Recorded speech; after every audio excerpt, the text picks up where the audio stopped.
जयम चरे जयम चिट्ठे जयमासे जयम सहे जयम भुंजन भासंतो पावकम्मम न बंधई। उसकी कैसे उठना, नींद में से कैसे जागना है, जागृति की वेला में जब नींद पूरी होती है उस समय क्या करना है, कैसे आप उठते हैं। नींद खुलने के बाद बेड छोड़ने में आपको कितना समय लगता है, नींद खुलने के बाद आंख खुलने में कितना समय लगता है, नींद खुलने के बाद उठकर बैठने में कितना समय लगता है। इन सवालों का जवाब स्वयं को दे और एक सवाल स्वयं को पूछे। नींद खुलने के बाद मैं उठ करके नहीं बैठा हूं तो वो समय मेरा किस में गया है, ना नींद में गया है न जागृति में गया है। वो समय मेरा गया है प्रमाद में, वो समय मेरा गया आलस में। मेरा पहला ही कदम लेजीनेस में गया है। और जैसा पहला कदम होता है उसी के अकॉर्डिंग सेकंड स्टेप उठती है। इसलिए प्रभु फरमाते हैं समयम गोयमा पमाए, नींद खुली है, उठ जा, जाग जा।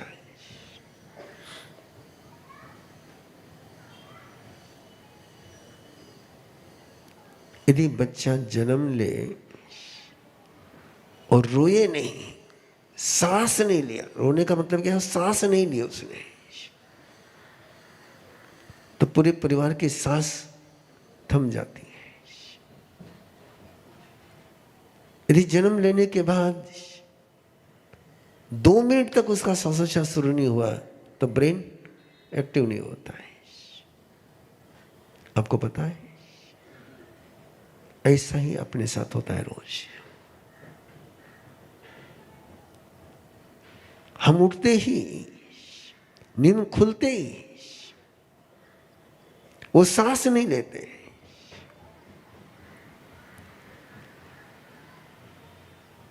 और उस सांस न लेने के कारण से दिन भर वैसे ही चलते रहता है, वही स्लीपिंग मूड में रहते हैं। कब स्लिप हो जाते पता ही नहीं चलता है। जरा एक बार पूरे दिन को देख लीजिए, कभी अपनी नजर स्लिप होती है, कभी अपने कान स्लिप होते हैं, कभी अपनी जुबान स्लिप होती है, कभी अपने पांव स्लिप होते हैं, कभी अपने हाथ स्लिप होते हैं, और कभी अपना दिमाग स्लिप होता है। कुछ ना कुछ स्लिप होते ही रहता है। ऐसे कितने पल हैं आपके जिंदगी में कि जिस समय आपका मन भी स्लिप नहीं हुआ, आंख भी स्लिप नहीं हुई, कान भी स्लिप नहीं हुआ, जुबान भी स्लिप नहीं हुई, हाथ भी स्लिप नहीं हुआ, पांव भी स्लिप नहीं हुआ। ये अवेयरनेस क्यों नहीं रह पाता है?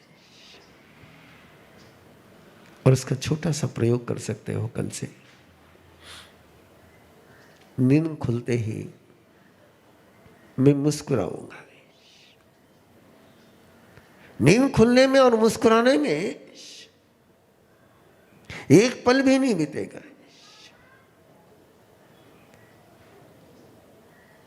और सीखना हो तो जिस बच्चे को मां ने बिगाड़ा नहीं, उस बच्चे को देखना है।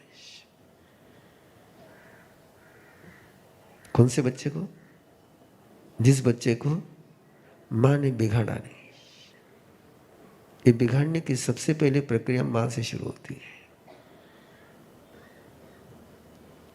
लेकिन इसलिए कहता हूं कि जब तक बच्चा 2-3 महीने का है, 4 महीने का, 5 महीने का है, तब तक बच्चे को ऑब्जर्व करना। उसकी जैसी नींद खुलती है वो एक्सरसाइज शुरू करता है। यस, हाथ पांव चलते हैं उसके। नींद खुली के हाथ पांव चले उसके। इसलिए पहले पुरानी माताएं बच्चे के झूले में ऊपर घुंघरू बांध के रखते थे,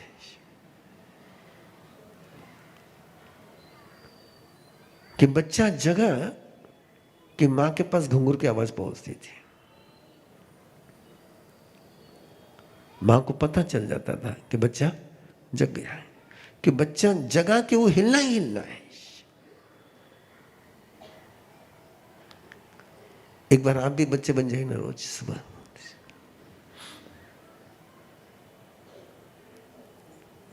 किसी योगा ट्रेनर की एक्सरसाइज करने के बजाय एक चाइल्ड एक्सरसाइज शुरू कर दीजिए ना। वो चाइल्ड एक्सरसाइज आपको बहुत फ्रेशनेस देगी। चाइल्ड एक्सरसाइज, कुछ नहीं सोचना, कुछ नहीं सोचना, बस हाथ पांव चलाने शुरू कर देना है। दाएं बाएं मत चलाना है। कोई पड़ोस में सोया होगा, हाँ, चलाना नहीं। नींद खुलने के बाद एक पल के लिए भी सुस्त नहीं रहना है। इतना सा एक प्रयोग करके देखिए और फिर देखिए कि पूरा दिन कैसे चेंज हो जाता है। प्रमाद के साथ दिन की शुरुआत होती है, दिन भर प्रमाद बना रहता है। और स्फूर्ति के साथ दिन की शुरुआत हो गई तो दिन भर स्मृति बनी रहती है, उत्साह बना रहता है, उल्लास बना रहता है। बेल टी की आवश्यकता पड़ती लोगों का स्फूर्ति लेने के लिए। एक भी छोटा बच्चा स्नान करते समय रोए बिना रहता नहीं, बराबर है ना?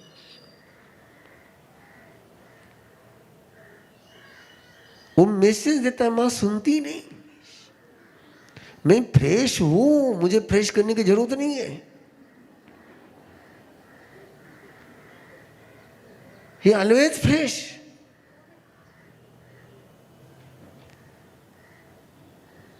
लेकिन मां को लगता है कि मैं फ्रेश हुए बिना फ्रेश नहीं लगता, तो उसको भी मैं वो कर लूं, उद्योग करूं। वो फ्रेश ही है, इसलिए वो बच्चा रोता है और फिर वो उसको नहीं ना रोता रहता और एक सीधा सा मैसेज उसके पास जाता है, मैं कितना ही रोऊं कोई सुनने वाला नहीं है। उसको जो करना वही वो करेगा।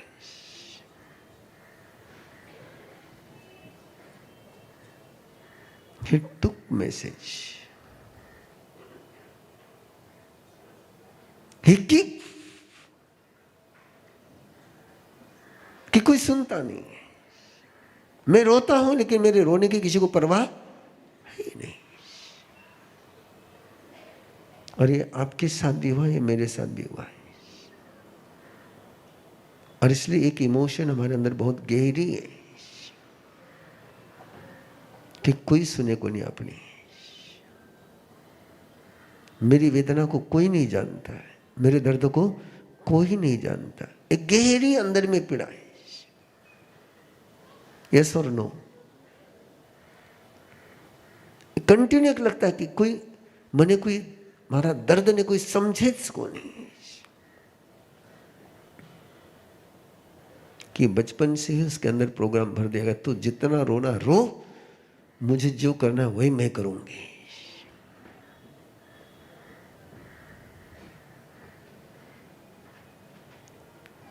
बड़ा खतरनाक खेल है। और जब तक ये खतरनाक खेल बंद नहीं करती माताएं, तब तक इंसान इंसान के रूप में जीना शुरू नहीं कर पाता है। क्यों ये गर्भ संस्कार के कार्यक्रम चलते हैं, क्यों ये पेरेंटिंग के कार्यक्रम चलते हैं? मेरी सोच बहुत क्लियर है, क्योंकि मेरे परमात्मा की सोच बहुत क्लियर थी। आपको सामायिक सिखाने के पहले जीना कैसे सिखाना जरूरी है, कैसे उठना ये सिखाना जरूरी है।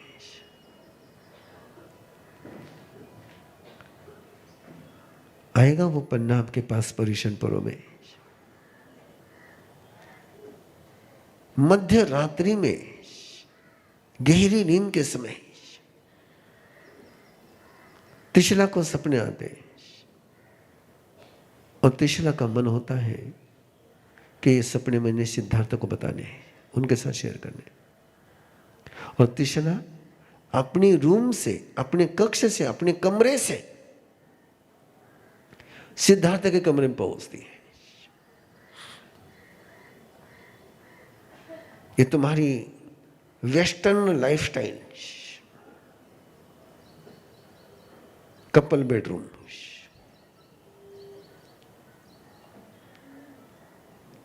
और इस कपल बेडरूम ने क्या क्या कॉम्प्लेक्शन करे वो तुम सब जानते हो। वो कल्पसूत्र का पन्ना कहता है कि त्रिशला दूसरे कमरे में सोई हुई है और सिद्धार्थ दूसरे कमरे में सोया हुआ है। और त्रिशला अपने कमरे में से उठ करके सिद्धार्थ के कमरे में पहुंचती है। लॉक नहीं है ना, लॉक नहीं है। अभी रूम, हेलो, बोलो ना, क्या करते हैं आप? लॉक करते हैं। मालूम है?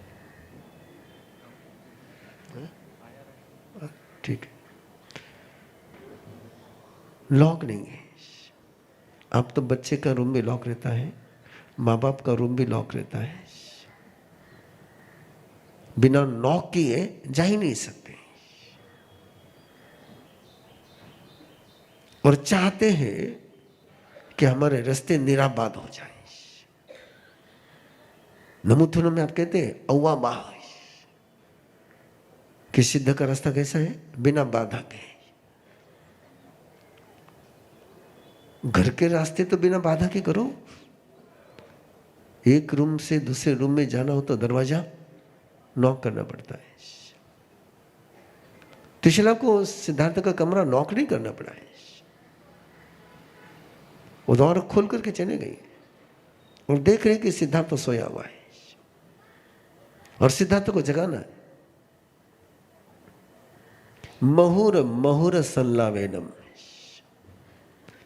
मधुर मधुर संवाद संबोधन से उसने सिद्धार्थ को जगाया, मीठे स्वरों से जगाया, झंझट करके नहीं उठाया। ए उठ, महुर महुर संलावेनम। मैंने पूछने की जरूरत नहीं है कि माताएं बच्चे को कैसे उठाती है, जरूरत ही नहीं है। वो पहला है उसके कानों पर जो आवाज जाता है ना, ए उठ, ये अटैक है कि अटैच है? हेलो, दिन की शुरुआत किससे हो गई उसकी?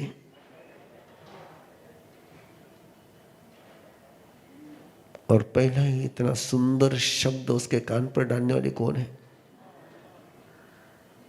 कितने मंगल श्रवण के साथ उसके दिन की शुरुआत हुई है।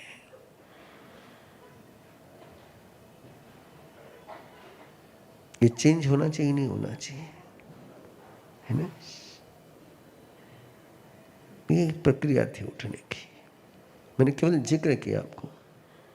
उठो तो ऐसे उठो कि मानो सूर्योदय होने के बाद कमल खिल गया हो।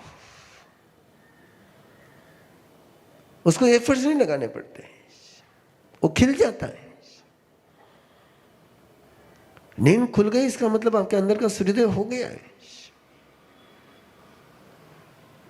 और पूरी आज की मेडिकल साइंस कहती है आपका अंदर का सूर्य 3 से 5 के बीच में, कब? 3 बजे से लेकर 5 बजे के बीच में उदित हो जाता है, राइजिंग हो जाती है। उस राइजिंग सन के समय आपका अंदर का सूर्य है, और जैसे वो सूर्य जागृत उदय हो जाता है, आपके हाइपोथैलेमस से पिट्यूटरी ग्लैंड के पास, पिट्यूटरी ग्लैंड से पूरे एंडोक्राइन के सिस्टम के पास एक मैसेज जाता है, और आप उठते ही नहीं है। इसके लिए उसको हमारे भारतीय संस्कृति में ब्रह्म मुहूर्त कहा जाता था। अब तो सारे ब्रह्म मुहूर्त में उठते हैं। ब्रह्म मुहूर्त में तो शायद कई लोग सोने की शुरुआत करते होंगे। जो नेटफ्लिक्स पर जाते हैं उनका तो सोने का समय हुए, वो जागृति का समय था, और पूरी बॉडी उस समय जाग रही है और आप उसको जगने नहीं दे रहे हैं। और फिर बाद में उठने के लिए आपको जोर लगाना पड़ता है। और आप चेक कर सकते हो, आराम से चेक कर सकते हो, 3 से 5 के बीच में आपको जाग आती ही आती है। आप उठो या मत उठो, आपकी मर्जी। 3 o'clock to 5 o'clock के बीच में आपको जाग आती ही आती है। चेक कर लेना, आगे नहीं आगे, आगे घड़ी देखने की जरूरत ही नहीं है। लेकिन आज टाइम कटे हुए है।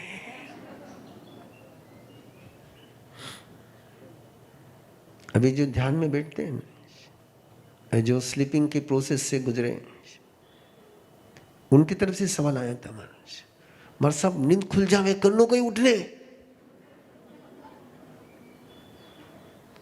एक बार जो नींद की विधि बताए उससे सो गए तो 3 साढ़े 3 बजे उठ ही जाता है वो।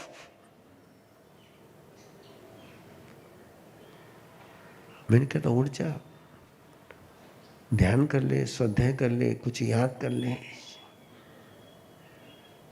वही जागृति का पल, वो बहुत सुंदर पल है। और वहां तुम जागोगे तो पुरुषन के लिए जगाना नहीं पड़ेगा, और वहां जागते नहीं है तो पुरुषन के लिए ढोल बजा बजा करके जगाना पड़ता है। तो केवल इतनी सी बात कर करके मैं रुक रहा हूं आज, क्योंकि आगे मुझे पुरुषन की बात करनी है। केवल संकेत कर रहा हूं कि जिन्हें पूरी विधि प्रैक्टिकली सीखनी हो, वो 12, 13, 14 सितंबर 12, 13, 14 सितंबर 3 दिन की छुट्टी लेकर के यहाँ ड्यूटी पर आ सकते हो। शिविर है 3 दिन का, और उस 3 दिन में आपको पूरी प्रैक्टिस करा देंगे, कैसे सोना, कैसे उठना, कैसे बैठना, कैसे खाना, कैसे चलना, कैसे बोलना है। उसको प्रैक्टिकल प्रैक्टिस हो जाएगी 3 दिन में। 3 दिन में 3 बार सो जाओगे, 3 बार उठ जाओगे,